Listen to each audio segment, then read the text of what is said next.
Magandang araw sa inyo lahat! Ngayon, nandito kami sa Babuin!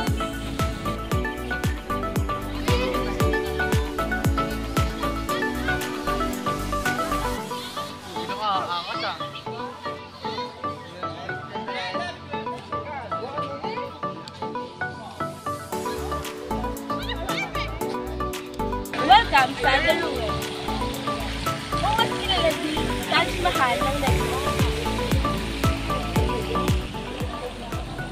Isa itong mansyon na itinayo ni Don Mariano Ledesma Lacson noong early 90s bilang alaala sa kanyang minamahal na asawa na si Maria Braga.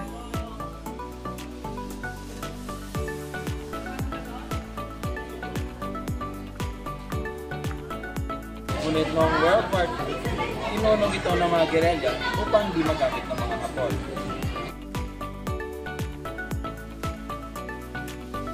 Tatlong araw itong nasunog pero hanggang ngayon, matatag pa rin ang mga pader nito, simbolo ng walang hanggang pag-ibig at katatagan.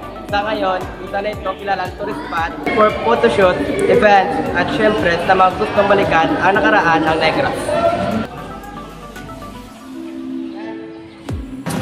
Sa parting ito ng The Ruin, makikita mo ang litrato ng may-ari ng The Ruin, si Don Mariano Ledesma Lacson at si Maria Braga.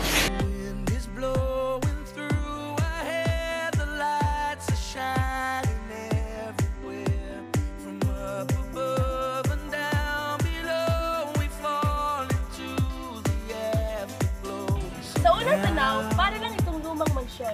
Ngunit kapag ito ay iyong tututukan, ikaw ay mamamangha sa ang nitong kagandahan.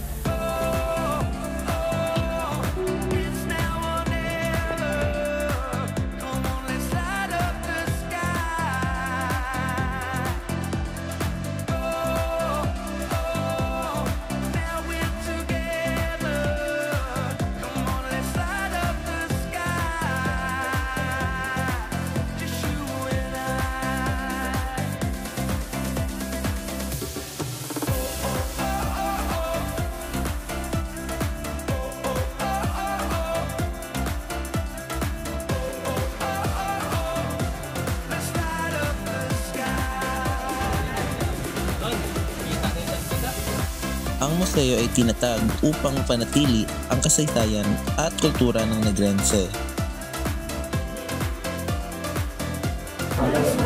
And then of Santo Niño, because Filipino before and until now, devoted sila sa mga Santo Niño, that is what until now. And Catholic, no? Sa Saturn, mabilis na pagkabata sa Saturn, yung mga guardian angel kita, or birth angel. And then our birth angel, nakabase siya sa is aming destination, which is University of St. University of St. Ang nag-iisang eskwelahan dito sa Negros na mayroong museum. Makikita dito ang mga antigong kagamitan, religious artifacts at mga koleksyon ng mga kilalang pamilyang Negrense. both there is ang Lasal, and this Lasal was the second Lasal of the Negros.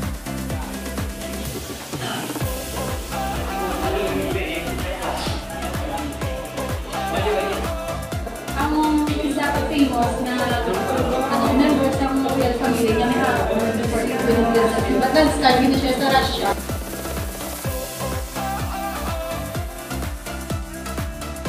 Dito, bawat piraso ay may kwento-kwento na nakaraan ng pananampalataya at ng mga kultura ng ating mga ninuno.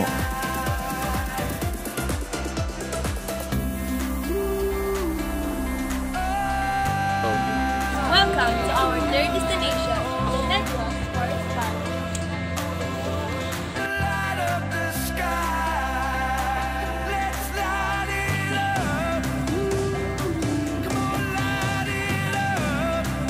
Pagkatapos ng paglalakbay sa kasaysayan, oras naman para mag-relax at magpakasaya sa kalikasan.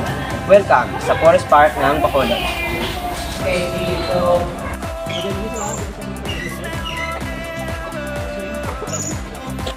Dito, napapalibutan ka ng mga puno, malamig na hangin at masayang ambience.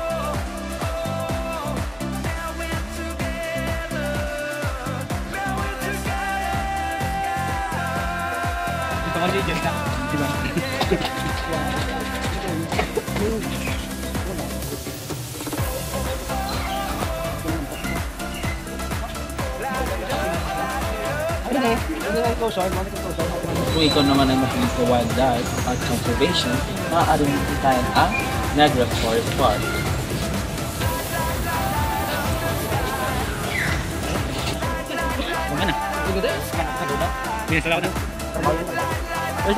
Tunay ngang nakaka-refresh, hindi lamang ng katawan, kundi pati ng puso.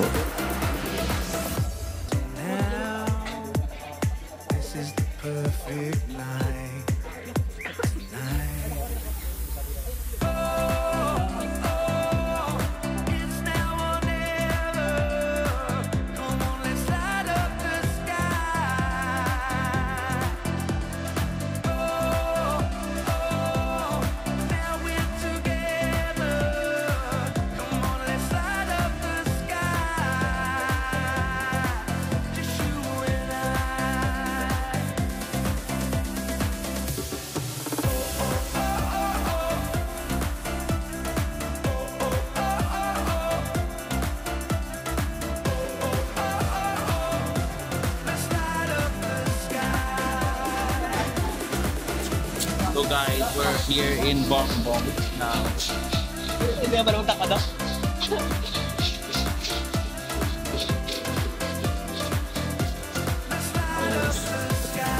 Maganda kami sa mga ito nila maging mga product nila sa Bongbong. Siyempre. At ngayon, nandito tayo sa ating pang-apat at pang-apat destination, ang Bongbong.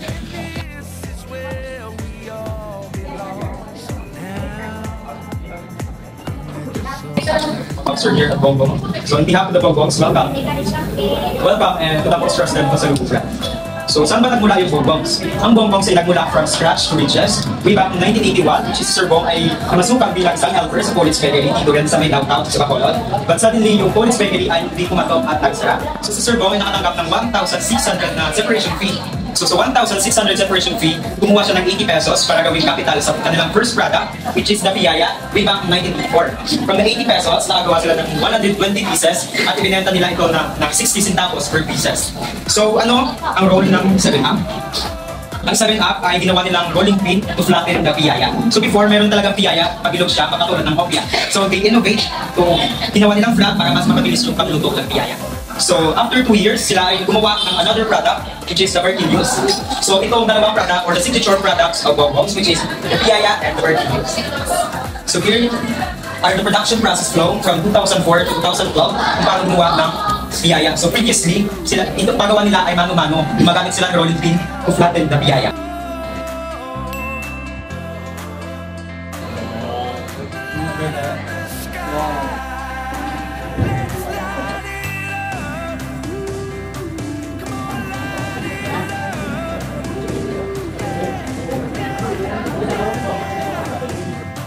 Ito ang ginawa ng Bongbongs bawat dekada noong 1980s, 1990s, ang 2000s, 2010, at 2020s.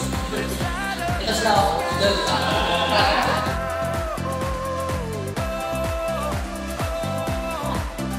Hindi kumpleto ang paglalakbay kung walang pasalubong.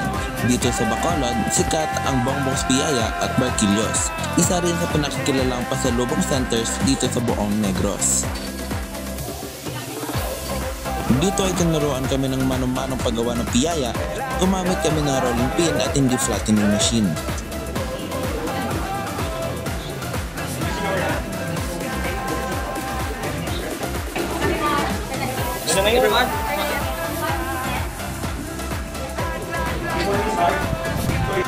Mula pa ng 1980s ay hinahain na nila ang paboritong piyaya ng bawat Pinoy.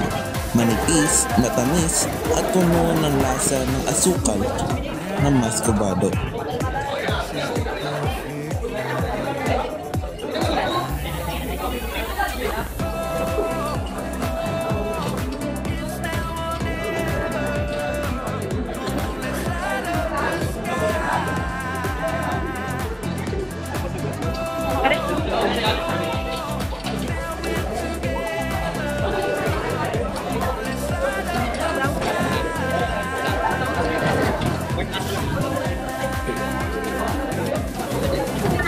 So kami po ngayon ay turuan kung paano turuan. Tara, tignan.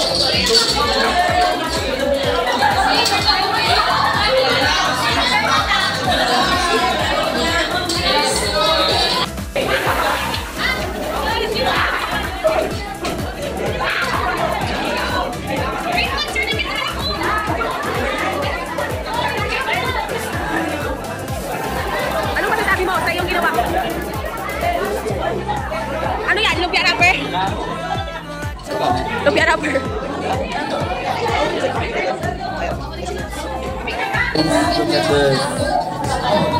Ngayon po, kami ay tinuturoan kung paano gumawa ng piyaya. As you can see, very perfect, very cute. Perfect na? Not very perfect, but Almost. Thank you for listening. Gawa pala ng biyaya, hindi masyadong madali. Unang subok pa lamang, hindi agad below square. Ano sa tinatawag na? Ano sa tinatawag na unang kagad? Kari na lahat. Dito nila ginagawa at niluluto ang kanilang mga produkto.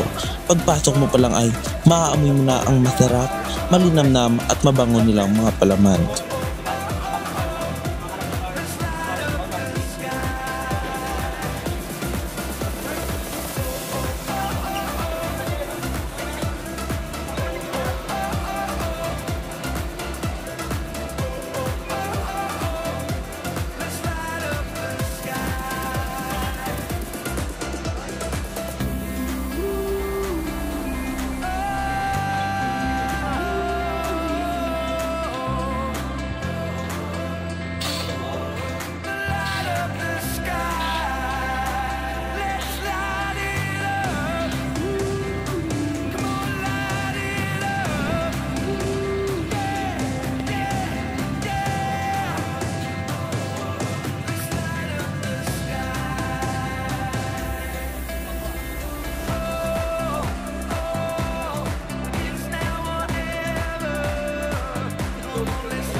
Kami ngayon ay nasa silid kung saan aming niluluto ang aming ginawang piyaya kanina.